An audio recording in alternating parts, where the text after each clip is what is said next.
প্রথমেই সবাইকে হ্যাপি হোলি। আশা করি সবাই খুব এনজয় করেছে হোলিতে।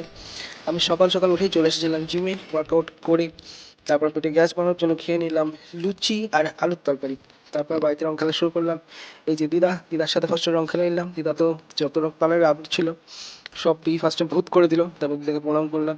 আর এই দেখো আমাদের বিরিয়ানি। তারপর চলে আসলাম ঠাকুরের সামনে, এখানে মার পায়ে আবির দিলাম, প্রণাম করলাম, মাকে রং মেখে দিল। তারপর চলে আসলাম মাসির বাড়ি। এই যে মাসির পায়ে আবির দিলাম, মাসিদের সাথে রং খেললাম। আর এই দেখো গুনগুন তো সুন্দরকে থালা সাজিয়ে দাঁড়িয়ে আছে। গুনগু হলুদ আবির দিয়ে ভূত করে দিলাম, গুনগুনের রং দিয়ে দিলাম। আর এই দেখো গুনগুন কি সুন্দর প্লেট সাজিয়েছে। তারপর চলে আসলাম ধ্রুবদের বাড়ি। আর তারপর বন্ধুদের বাড়িতে গিয়েছিলাম। এবার সব জায়গায় ভিডিও করা হয়নি, কারণ হাতের অবস্থা খুব খারাপ, মোবাইল ধরার মতন আর সিচুয়েশন ছিল না। তো এখানেও আবার একটু হোলি খেলে এলাম।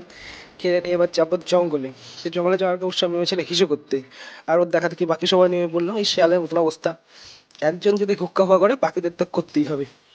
তো সবাই হিসু হিসু করে নিয়ে যাচ্ছি এবার পাপনি ছড়াতে। এখানে হোলির সময় সেই ভিড় হয় প্রতিদিনই, প্রতিদিন না সরি, সব মানে হোলির দুদিনই, কালকেও হয়েছিল আজকেও। কিন্তু অন্যান্য বারের থেকে এবছর ভিড়টা একটু কম, কিন্তু তবুও দেখো কত বড় লাইন, সবাই লাইন দিয়ে দাঁড়িয়ে আছে পুজো দেওয়ার জন্য। আর আমি তো যেহেতু আজকে স্নান করিনি এখনও, তাই আমি আর নিচে নামলাম না, উপর থেকে একটু ভিডিও করে নিলাম, প্রণাম করে নিলাম।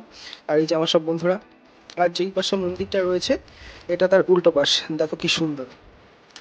আর এই যে নদীটা, আমরা যখন জল ঢালতে আসি তখন ফার্স্টে এই নদীতেই হাত পা ধুয়ে তারপর মদের মধ্যে জল ঢালি। তো এখানে বেশ কিছুক্ষণ ভালো সময় কাটিয়েছি। এবার যাবো বাড়ি। যেতে যেতে এবার কি হলো দেখো, হাতির তারা খাইছি, তুই দুইটা হাতে স্ট্যান্ড যায়, স্ট্যান্ড ওরা আছে বাবা। ওই যে হাতি, ওই যে ওই যে ওই হ্যাঁ দেখছি, ওই যে ওই যে ওই যে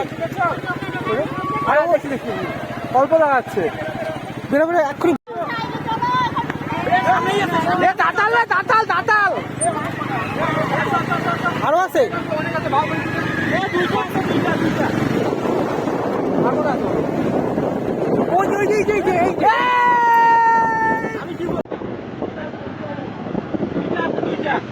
হাতি ওখানে দুটো না, হাতি পাঁচটা ছিল, আমরা দুটোই চোখে রেখেছি। হাতি দেখতে গিয়ে আরেক বাচ্চারির অ্যাক্সিডেন্ট হয়ে গেল। তো যাই হোক, আমরা চলে আসলাম বাড়ি, স্নান করে নিলাম। স্নান করে এবার যাবো ঠাকুর ঘরে। এখানে এসে আমাদের ফার্স্টে দুই গোপালকে একটু আবির মাখিয়ে দিলাম, তারপর মহাদেবকে একটু আবির মাখালাম। তারপরে এবার যাবো খেতে। আর মেনুতে ছিল আজ আমাদের মাছের মাথা দিয়ে লাউ ঘন্ট আর খাসির মাংস। আর আমি বসে পড়েছি এবার খেতে। তোমাদের হোলি কেমন কাটলো অবশ্যই জানিও। আর সবাই তো খুব ভালো, টাটা।